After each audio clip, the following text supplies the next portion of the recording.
Bonjour. Commission technique chargée de conduire les réformes politiques et institutionnelles. Si l'idée a plu et a été saluée pratiquement de tous, sa configuration, elle, depuis son installation, continue de susciter moult réactions. Effectifs pléthoriques, exclusion, les plaintes font rage. 30 membres pour accoucher d'idées novatrices pour parfaire les institutions de la République et asseoir un système partisan mieux élaboré. Ce nombre doit-il donner du tournis? Toutes les composantes de la société doivent-elles y siéger pour forcément en sortir un résultat impeccable? En somme, le procès fait actuellement à cette commission tient-il la route? La préoccupation sera le sujet phare au cœur de ce numéro de votre émission 100% Bénin. La composition de la commission devant statuer sur les concours prétendus frauduleux sera en outre passée à la loupe. Nos hôtes du jour auront en outre à se prononcer sur la suspension du directeur général de la Société nationale de commercialisation des produits pétroliers Sonacorp. Mais avant, notre traditionnelle escale à la découverte de la une des journaux dans le parution du jour. Titre. Et nous retrouvons notre compagnon de tous les jours à cet instant-ci. Vous le devinez, Kodjovi Amétonou, déjà installé. Kodjovi, bonjour. Bonjour, Joël Yetoji. Et ce matin, oui, la forme. La permutation, oui, le faux de cravate. Oui, quoi de neuf à la une des quotidiens ce matin? Oui, la dernière décision du ministre de l'économie, de l'industrie et du commerce relative donc à la Sonacorp que vous avez cité tout à l'heure dans votre introduction, sans oublier effectivement cette guéguerre ou du moins cette revendication d'un certain nombre de franges de la société par rapport à la commission chargée donc des réformes institutionnelles. Voilà ce qui fait le chou gras de la presse nationale ce matin. Si vous le voulez, on démarre donc avec le quotidien Actu Express qui met donc en second titre composition de la commission des réformes institutionnelles. L'UPMB, le CNPA, Bénin refute l'absence des acteurs des médias. Et puis suite à la forfaiture de la société Savane de Jean Djossou dans le marché de machines agricoles, urgence de corser les conditions d'attribution des marchés publics. La promptitude du gouvernement de la rupture vivement attendue. Suspension des virements aux structures portuaires privées par la Ségub. Une injustice notoire à laquelle le gouvernement est appelé à remédier. Des milliers de familles en souffrance, des entreprises sous la menace de faillite, écrit le journal Actu Express. La nouvelle tribune. Commission de vérification des concours à polémique. Les 11 membres officiellement installés par la ministre Matisse.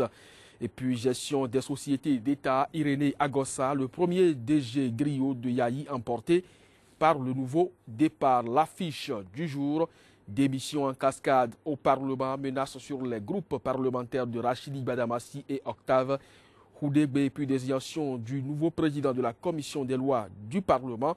Le député Alexis Agbelesesi cède enfin aux pressions.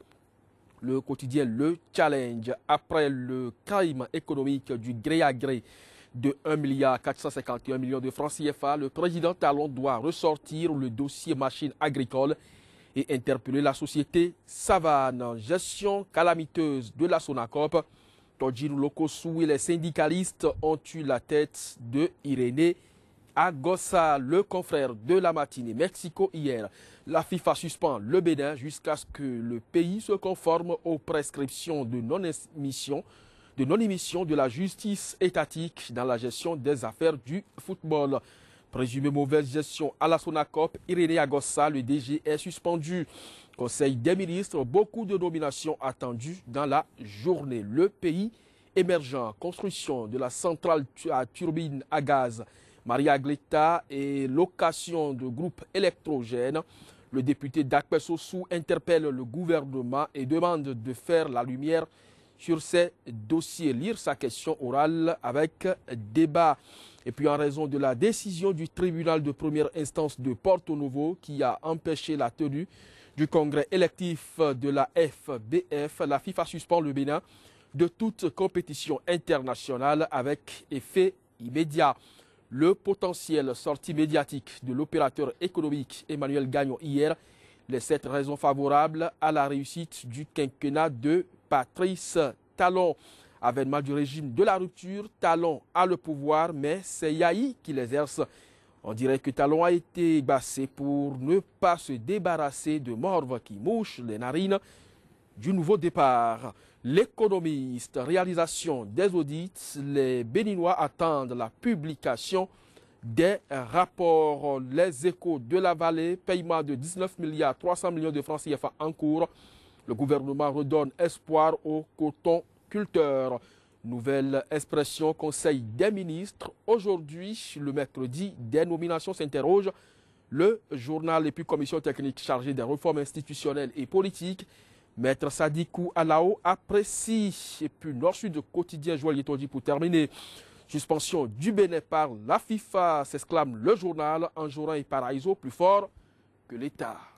Quand je vis à Métonon, merci, mais que retenir de ce titre? Des hommes plus forts que l'État, possible? Oui, mais c'est possible lorsque certains, par leur truchement, arrivent à empêcher que l'on tienne une assemblée générale élective, ou du moins lorsque la justice s'invite dans un débat qui en réalité, de par ses dispositions, surtout je parle de la Fédération internationale de football, association qui refuse l'ingérence de l'État dans la gestion du football et que l'on en arrive à supprimer toute une nation de participation aux compétitions internationales, lorsqu'on sait que le football c'est le sport roi, eh bien on va se demander si véritablement certains hommes politiques ou en tout cas imbibés des réalités sportives ne sont pas au-dessus de l'État. Eh bien, on a encore quelques marges de manœuvre, n'est-ce pas, pour éviter cela. Puisqu'il y a encore 72 heures devant, puisque c'est le vendredi que le vote va entériner cette sanction, si véritablement les instances dirigeantes du football et en même temps l'État se mettent vraiment dans la danse pour, en tout cas, voir dans quelle mesure sortir ce sport roi de sa léthargie aujourd'hui. Je crois que l'on peut encore sauver les meubles. Ce n'était pas l'instant débat, mesdames et messieurs, vous l'avez compris, une parenthèse avec Kodjovi. Kodjovi, on se dit à demain. Tout à fait. Place à présent au débat matinal consacré à l'analyse de l'actualité béninoise. C'est juste après cette bande-annonce. Sika TV fait désormais escale dans chacun des pays africains. Escale numéro 1, le Bénin.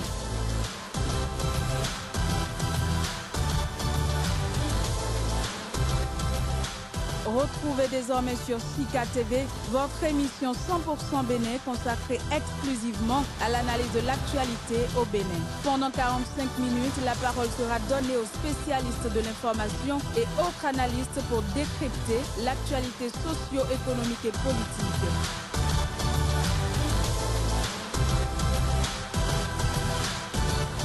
« 100% Bénin, c'est du lundi au vendredi sur Sika, le vrai visage de l'actualité en Afrique. Polémique autour du nombre et la configuration de la commission technique chargée des réformes institutionnelles et politiques. Les réactions successives observées ça et là ont-elles vraiment leur raison d'être? Les professionnels de médias et responsables de centrales et confédérations syndicales vent debout ne font-ils pas un peu trop dans la précipitation, que dis-je, dans l'impatience tout simplement?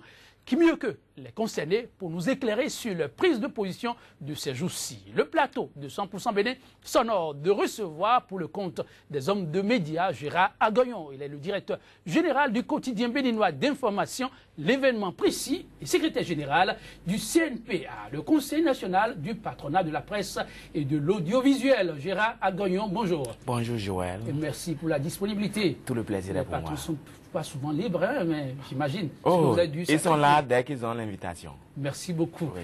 En face de lui, comme vous le devinez, vous le voyez, le second invité, porte-voix du monde syndical, Anon Dieudonné Lokossou. Il est le secrétaire général de la CSA Bénin, la Confédération des syndicats autonomes du Bénin. Dieudonné Lokossou, bonjour. Bonjour. Merci aussi pour la disponibilité. Merci. Beaucoup de bruit autour de la configuration de la commission technique chargée des réformes institutionnelles et politiques. Grief porté contre la commission. Son effectif et surtout sa composition, pour beaucoup, pose problème. Gérard Agoyon, pourquoi toute cette dent, comme dirait l'autre, très longue contre la commission? Notre dent est longue contre la commission parce que nous enregistrons depuis une série de frustrations au niveau de la presse, une série de marginalisations. Figurez-vous qu'il y a une commission nationale de l'analogie au numérique, sur la cinquantaine de membres que compte cette commission, c'est seulement 2 professionnels des médias qui sont représentés. Nous avons élevé des protestations. On a promis de corriger cela. Cela n'a pas encore été corrigé. Il y a 2 ans, nous avons organisé les états généraux les 2e états généraux de la presse béninoise sur financement du gouvernement béninois. À ce jour, les conclusions de ces états généraux continuent de dormir sous les tiroirs. Alors que le comité de suivi de ces états généraux doit être mis en place et pour que les recommandations entrent en application.